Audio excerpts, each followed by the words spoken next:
Hello and welcome to a Smurd P video, and today we are looking at Exceptional X-Men issue 8. And this is written by the talented Ewing. Carmen Carnero is on the art. Nolan Woodard is on the arts, and letters are being done by VC's Travis Lanham.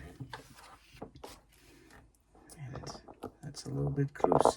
So we start with Sinister, and he is quite excited with his new experiment. So excited that he is talking about, you would think, so he's been doing this hundreds of years. He's saying, you'd think I'd grow bored of such experiments. However, there are always new things to discover. You know, it's like, all right, I've not been studying the body, but I've been doing my job for a long time. However, there are still new things to discover as I grow.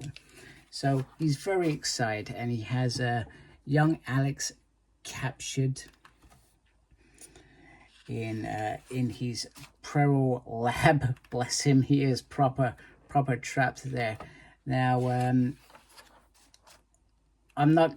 It's beautiful. The way this is written is beautiful. However, I was still trying to understand what Sinister's end game is. He's almost taken Alex's powers, where he can read thought, emotions, and all that jazz, and he's almost using him as a sort of battery to charge his computers.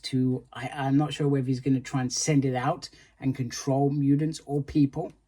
Not sure what the plan is, or whether he just wants to use it to his general advantage, because, well, sometimes Sinister is quite evil, but sometimes he is on the side of good. Is he? Not sure.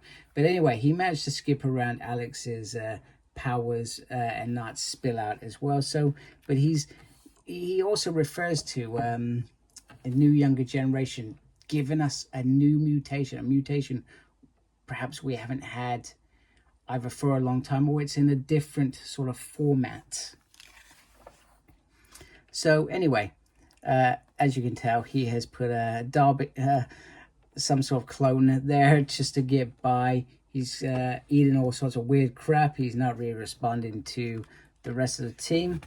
And eventually, I've jumped ahead slightly. They go shopping. But she does want textbooks. And you can see he's not really there, because he may look like Alex, he may, but have the same sort of appearance, but he doesn't have how he behaves, how he talks, how he interacts. Also, he doesn't change color as you would expect, and also he doesn't come alert that things are going slightly wrong when there is electrical fire in one of the vacant plots. This dude loses his crap. So there are telltale signs that he is not who he isn't, and quite simply, our friend here, I cannot remember her name at all. I'm terrible. I remember Tal's name. Tal's name I remember quite easily. And this one's going to bug me. There we go, Bronze. That's not her real human name. That's her mutant name. So she spots it from these things, these non-reactions, not doing the things that he does. He also likes a Dazzler song, which he would not be caught dead liking. However, Kitty Pryde is enjoying that, so she's not answering the phone. They don't have Emma Frost's number because she just sort of psychically talks to them. So they want to go break in to Verate, and they're trying to they spot something in there, so they're going back in the shop to see, well, the clone Alex.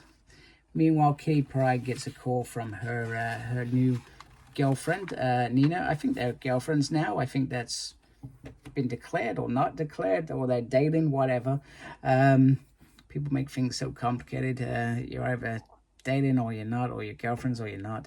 Anyhow, she's just talking about what's going on, and Kitty Pryde lets her in a certain amount, and they get to a certain point, and then she sort of puts her guard up and protects herself. So she withdraws back into herself, and then Nina's got to go, I guess, do a load of work with her again to get back to that point. So also, the thing is, Kitty is still trying to live some sort of resemblance of a normal life, a life away from the X-Men, superheroine, those sort of things. However, she's still getting sucked in because, well, there's an SOS. Meanwhile, Sinister is excitedly talking to himself in his head, and he's quite fascinated in the fact that everything has a sort of, what's the word? A remnants after. So if you take the Big Bang, it left a cosmic microwave background. I don't understand that, I'm not a scientist, but he's saying, so I think what this is alluding to with Alex, what he's doing is it's going to leave some sort of remnants. But I don't really understand it, I'm not going to lie. So anyway, something's gone wrong. Something certainly has gone wrong because the clone has gone poof. That's definitely not Alex. I thought this was a good issue. I like this. Very, very clever. And I hate to say it because usually I can read comics. And even if I don't get it straight away, there's bits later on that just, that makes complete sense to me. But there were fantastic words in here. And I'm just not sure what Sinister's endgame is. But then again, do we ever know what Sinister's endgame is? In Krakoa, it became apparent when we had Sins of Sinister, for example. You know, it was grand. That was his big plan, to ascend. But what is it in terms of this?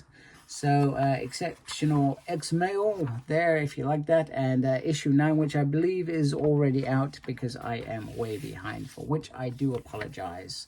But yeah, a fantastic issue. I really, really did like that. So if you like my video, do please support my channel by subscribing. I'd really appreciate it. Thank you for taking the time to watch this video. Thank you to everybody that subscribed. Make sure you look after yourself and embrace the geekiness. Take care. Goodbye, folks.